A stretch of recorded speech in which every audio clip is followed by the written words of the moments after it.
Hello, welcome back to Outlandish Claims, everyone. I'm here with Mike. We got Gio once again in another window. It's going to be a fantastic time as we talk baseball, weekly recaps, and weekly projections back to back. Bang them all out at once. What did you like from last week? What did you not like from last week? And what do you see happening this upcoming week, either with the All-Star game or with the 3 weekend games that will be played? Well, first off, what I like is we haven't talked about the return of Craig Kimbrell because the Chicago Cubs have been a disaster compared to recent success, to put it. They're literally playing like Cubs. They're not playing like Bears. That's for damn sure. But Craig Kimbrell on the season is looking like the closer that we once saw him to be. 54 strikeouts with a .57 ERA. 20 saves on the season, 1-2 record, but I chalk that up to Chicago not giving him the support that they need to give him, right, in those situations. This is a man that was once out for the count after his golden years, earlier in his career. Gets to Chicago, nobody really gives him a chance. I mean, the projection going into the season on this man was absolutely awful. I mean, it was some things that I won't even repeat out of disrespect to Craig Kimbrell going into the season, the quote unquote experts, right?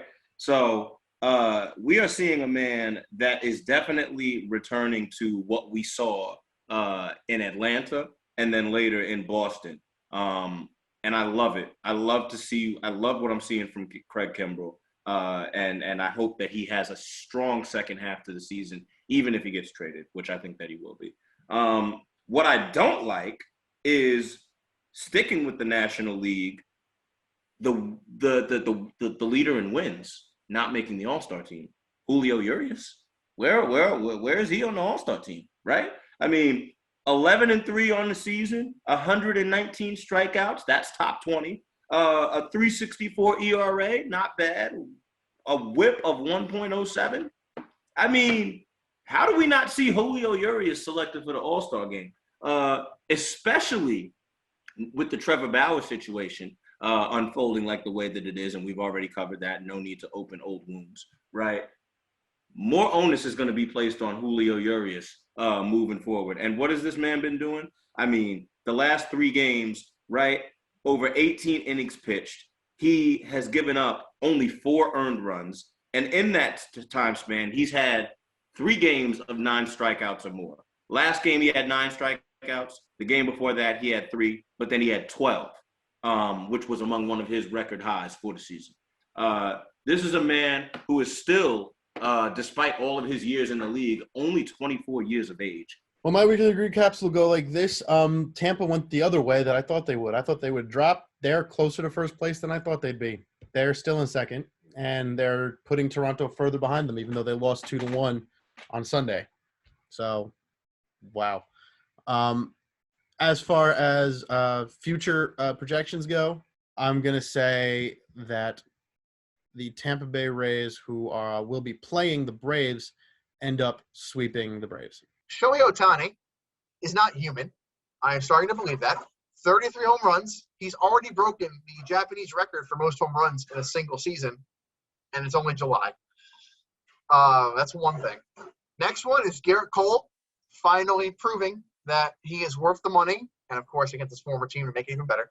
Complete game shutout and having a Mike Messina moment, cursing at his manager to keep him in the game, and he strikes out Alvarez in 3 pitches after that. That is boss. I love it.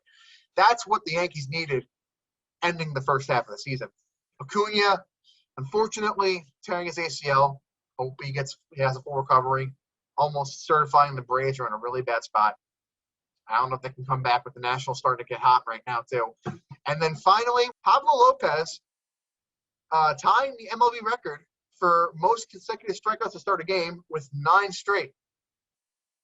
This just happened against Atlanta. Projections, the Mets are going to continue destroying the terrible teams they're facing. They're currently facing the Pirates, and I think they'll continue to destroy the Pirates later next week. Lindor hits 3 home runs. We will move. We did mention Acuna being injured, so that is a good segue into our final topic of the day, which is re-picking the playoffs and re-awarding the postseason awards. Where would you like to begin with the repicking of the playoffs? Okay. Oh man, this is gonna be something. I'll start with the National League. So repicking the playoffs, I've still got the Mets winning the NL East. I think. Oh no, there was no still. You had the Braves winning the East. Oh yeah. Okay. Yeah, you're right about that. Let me run it back.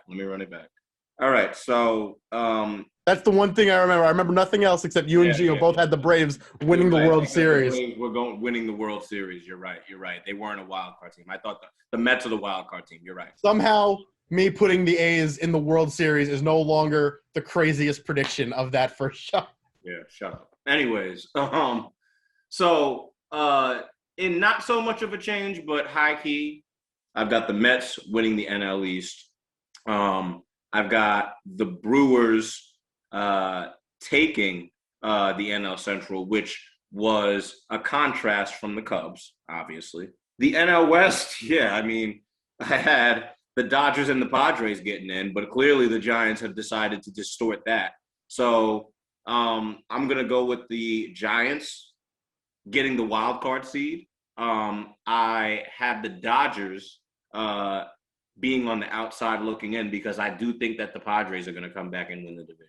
In terms of those wild card spots, like I said, I have, previously I had the Mets and then ultimately the Padres, but now I'm leaning towards the Cincinnati Reds because I think Castellanos is going to be a front runner for NL MVP. The way that he has been playing has been absolutely magnificent. Talk about a guy that came from nowhere, right?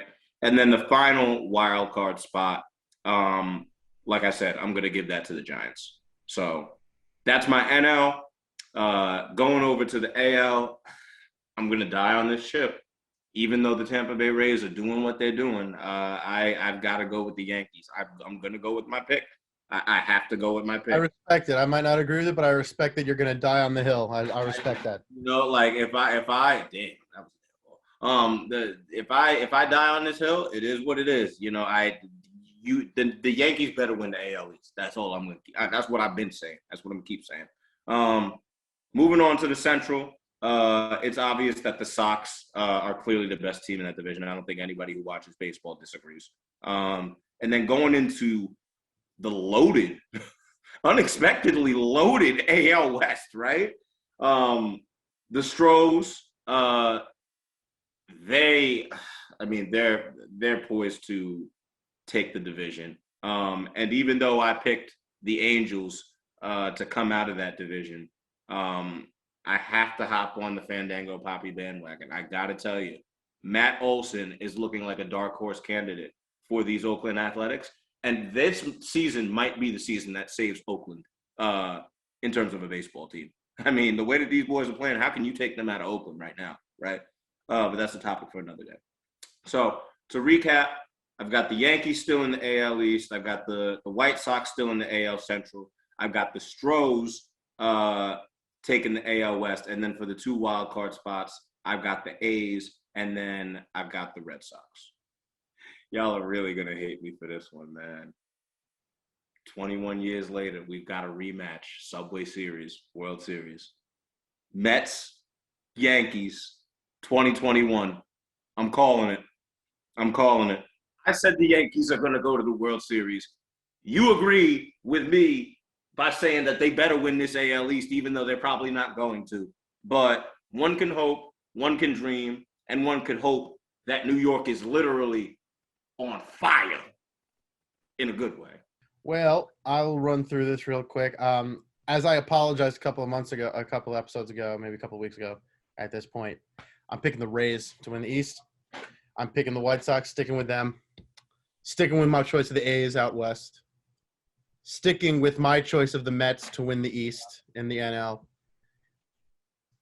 I really want to stick with my choice of the Cardinals. I really do. So I really want to. But the Brewers, man, their pitchers are getting it together, so I'm going to upgrade them from a wild card to the winners of the Central. And I'm a huge fan of DeSclafani. I think he's a dark horse for the Cy Young because DeGrom keeps getting injured. So I'm going to pick the Giants on the back of Desclafani and Wood having resurgent years. And my wild cards, I'm going to take – I refuse to put Houston in the playoffs, so I'm going to take the Blue Jays. And see, I want to say the Red Sox. Part of me wants to say the Red Sox. The thing is, they allow so many damn runs. Yep. Their pitchers, they're first in the East, but they allowed the second most runs in that same division, out of that same division. They allow in the AL the eighth most. They allow the eighth most runs at 407. They are one of 8 teams over 400. Everybody else is under. That said, I'm going to put the Yankees in as the second wild card. I got the Yankees and the Blue Jays as my 2 wild card winners. And I'm going to, for bonus points, unfortunately, I'm going to put Toronto through over the Yankees. I'm not mad at it. And then out in the National League, we said, as I said, the Brewers, the Giants, and the Mets. And my 2 wild card slots, I'm going with the Padres, who were my previous winners of the West, but I'm giving them a DL slot for wild card. And I'm going to stick with my Nationals and give them the second wild card. They are resurging. Strasburg's coming back in the second half. I am hopeful with that 1-2 tandem of Scherzer Strasburg that gets them where they need to go. I think the Dodgers are going to be on the outside looking in. That's my outlandish claim. And for the World Series, I'm putting the Mets in the World Series against the Blue Jays. And the Mets win in 6. I have the Red Sox winning the East. I hate to say it, but they're not stopping. They're not slowing down. AL Central, White Sox. That's not changing. I have the White Sox going to the World Series in my last predictions, I think. I'm going to stick with them going to the World Series, especially with the news that Eloy Jimenez is returning soon, which surprised a lot of people. Going to the West, I have Houston. I hate it. You know what? They're still winning games. Dusty Baker proving he's still a great manager. But my 2 wildcard teams are going to be the Rays and the Athletics. I can't see the Yankees making the playoffs at this rate. NL East, I got the Mets. Once the Braves went down, it's their division to lose. As long as DeGrom, Alonso, Lindor's heating up now, if they stay healthy, I just can't see them not winning the division. Central, Milwaukee, I love that Cincinnati's playing better. They might be a wild card threat, but Milwaukee's top 3 pitchers, along with that offense, once Yelich gets going, good luck. NL West, I still see the Dodgers taking division eventually, but not by too many games. 2-game division win. I do have both of those teams, the Giants and Padres, coming out of the wild card spots. So that's going to be a 3-team division playoff race. So that leaves me with the White Sox, who will win the World Series against the Brewers in 7. Now, for re-awarding the player awards and coach of the year awards, I'll run through these pretty quickly. Cy Young for AL and NL. NL, I want to see if he can stop being injured before I say DeGrom. So for right now, I'm going to say Anthony Desclafani is your Cy Young for the NL. I love Corbin Burns, but nobody's scoring runs for him. Save Corbin Burns. We've been starting that fun, y'all. You've got – it's true. And you've got 2 arguable Cy Young candidates in him and Woodruff on the same team. But Desclafani's got a better record, and he's got a better team. So I'm going to give it to him. I want to see what happens with DeGrom before I give it to him.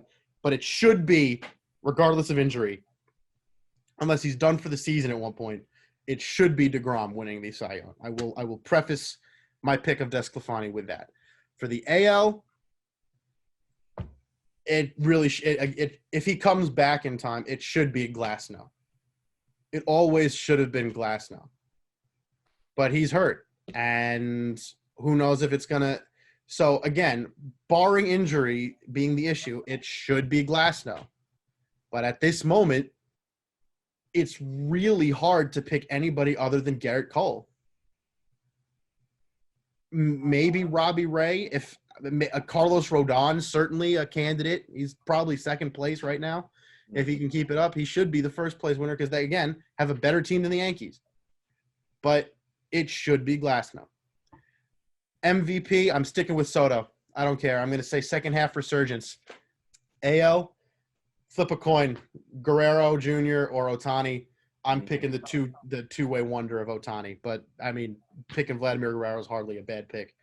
Coach of the year, I mean, what's it? Gabe Kapler, the Giants. Like, honest to God, Philly ran him out of town so fast. The Giants scooped him right up, and he looks like a freaking genius right now. And then nobody's going to want to hear it because God knows he's a pain in the ass. But you know what? Barring if the Athletics win the division, I'm taking Bob Melvin. If they end up losing the division, it's Tony La Russa. It just is. The White Sox have been trash. He comes in their first place. He's garbage when it comes to PR. He can't talk to his players properly, but my God, he can coach them up. Front runner for GM of the year, Rick Hahn for the White Sox. Honestly, they both should be winning awards for that. Rookie of the year, he keeps this up. Alek Manoah for the Toronto Blue Jays. He's a fantastic pitcher. He's been killing it since he got called up. Keep it going. For the National League, Trevor Rogers, 100%. 100% Trevor Rogers for the Marlins. He is one of the best pitchers this entire season. Yep. So I'll start with the Rookie of the Year since you ended with it. For me, it's Adolis Garcia in the American League. I mean, the Texas Rangers are nothing short of a dumpster fire. The only thing they succeeded in was packing out their stadium quicker than anybody else this season. And that was before COVID was actually declining. So congratulations. You played yourself. 22 home runs, 62 RBIs. I mean, this guy's a beast. Agree with you on the National League. I mean, Trevor Rogers with 122 strikeouts, right? A 2.40 ERA. One of the bright spots for what I think is an expected but still a disappointing season for the Miami Marlins, given the fact that they made the playoffs in a shortened season last year. Manager of the year, I mean, I agree. You can't go wrong with La Russa. How can you go against La Russa, right? He's literally the guy that you love to hate, but at the same time, you can't deny him because he's that good of a coach. There's a reason why this guy took, I believe, 3 different franchises to the playoffs and 2 different franchises to their World Series, right? So, I mean, he's a Hall of Famer for a reason. The National League, I agree with you. It has to be Gabe Kapler. I mean, remember the such negative press that he got when he first got that Phillies job, the way that he was managing his players. That's Philly. Right, exactly. But Kapler has been nothing short of magnificent for San Francisco. And you know who else has been magnificent for San Francisco going into these Cy Young award predictions? Kevin Gausman. Kevin Gausman has been an absolute machine, right? 8-3, 174 ERA, less than a 1 walks hits per inning, 0.8 to be exact, 124 strikeouts. I mean, we always knew that he was good, but we didn't know that he was that good. And he's making me eat my words when I said that San Francisco no longer had those superstar quality players. Buster Posey, all of those boys are making me eat my words, and they're reminding us why they are the number 1 team in that division right now. The AL, I agree that Glasnow is the front runner, and you're going to hate my latest dark horse candidate, and I understand why, because he's on a cheating team. But Lance McCullers has had a renaissance of a season, okay? He's got less losses than Glasnow. He's got more or the same amount of losses, I believe. 1 more win on the season. Strikeout isn't all that much, but the walks hits per inning is impressive. The 2.94 ERA is impressive, and Houston has they've been impressive, despite the fact that we hate them. I don't think that McCullers wins, but for the sake of differentiating from you, I'm going to go with McCullers, even though Glasnow probably wins it. We go to the MVPs. And this is where this is where there's just so many options. I think you could have put Acuna and made the case for Acuna prior to the injury. Now he's obviously going to fall off. But Vlad, I've been saying it, right? And despite the 0 for 4 performance, 337, 28, 73 on the season, add in 2 stolen bases just for the culture, right? This young brother is literally what is going to be saving Toronto as a franchise over the years to come. Coming out of the NL, this is also where it gets interesting, man. You the Castellanos MVP candidate, but I'm gonna go with my man Y'all know where I'm going with it. And I might have actually mistook or misspoke, rather, and said Castellanos was the MVP. Y'all know where I'm going. Fernando Tatis, baby.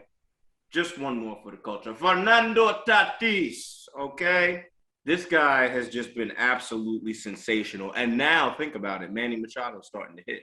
You got that dynamic duo to go along with all of those other guys that you brought there. You still got Hosmer there, right? You still got some young cats with Hae-Sung Kim, right? All of those boys. But Fernando Tatis, it starts and it ends with him.